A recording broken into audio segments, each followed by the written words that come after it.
PDB kuartal 2 China di bawah ekspektasi, pengangguran kaum muda mencapai rekor tertinggi.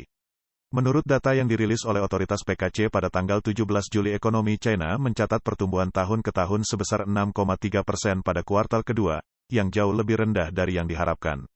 Kuartal kedua tahun 2022 memiliki basis yang lebih rendah karena dampak signifikan dari penguncian COVID-19 berskala besar, dan analis yang disurvei oleh Reuters sebelumnya memperkirakan tingkat pertumbuhan PDB sebesar 7,3% untuk kuartal kedua. Data juga menunjukkan bahwa pada bulan Juni penjualan retail di China tumbuh 3,1%, sebuah perlambatan yang signifikan dari tingkat pertumbuhan 12,7% di bulan Mei. Para ahli percaya bahwa China telah memasuki deflasi yang substansial. Selain itu, ekspor China mengalami penurunan terbesar dalam 3 tahun terakhir, karena menurunnya permintaan domestik dan internasional. Pelemahan yang berkepanjangan di pasar real estate juga telah melemahkan kepercayaan diri, yang mencerminkan pemulihan ekonomi yang tidak pasti.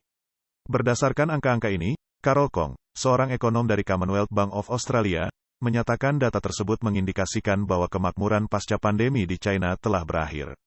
Komentator Chen Pokong menyatakan, secara keseluruhan kita dapat mengatakan bahwa ini adalah hasil yang buruk. Setiap industri saat ini berada dalam kondisi yang sangat buruk, terutama industri real estate.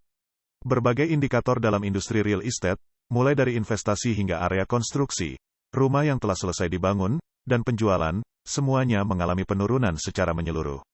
Beberapa ekonom menunjukkan bahwa alasan utama perlambatan ekonomi adalah langkah-langkah pencegahan COVID-19 yang ketat yang diterapkan selama bertahun-tahun dan bekas luka yang disebabkan oleh pembatasan peraturan pada sektor real estate dan teknologi.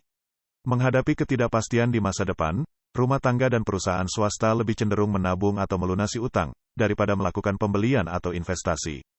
Patut dicatat bahwa tingkat pengangguran kaum muda untuk individu berusia 16 hingga 24 tahun mencapai rekor tertinggi baru di bulan Juni sebesar 21,3%, yang mewakili peningkatan 0,5% dibandingkan dengan bulan sebelumnya. Hal ini menyoroti parahnya pengangguran kaum muda di China. Ketika ekonomi China mengalami perlambatan, kaum muda terus-menerus berada di antara dua pilihan: rebahan, memilih keluar dari persaingan yang ketat, dan terlalu kompetitif, persaingan yang berlebihan. Mereka menemukan diri mereka dalam posisi yang unik, yang dikenal sebagai generasi 45 derajat, terjebak di antara konsep rebahan dan terlalu kompetitif, karena mereka terus berusaha untuk menemukan pijakan yang stabil. Khususnya, beberapa pakar China baru-baru ini sekali lagi mengusulkan untuk menggunakan pajak pengangguran untuk mencegah generasi muda rebahan. Li Jungsan, seorang profesor di Universitas Peking, percaya bahwa kita harus memungut pajak pengangguran bagi mereka yang menganggur dan melihat apakah mereka masih memilih untuk rebahan di tempat tidur dan tidak mencari pekerjaan. Dengan cara ini setiap orang akan memiliki pekerjaan, memiliki makanan untuk dimakan, dan akan mencegah beberapa orang menjadi malas. Tetapi, perlu untuk mengatur pekerjaan. Saya hanya tahu bahwa orang yang tekun tidak akan malas. Jika mereka tidak memiliki pekerjaan, itu berarti mereka telah menilai diri mereka sendiri terlalu tinggi.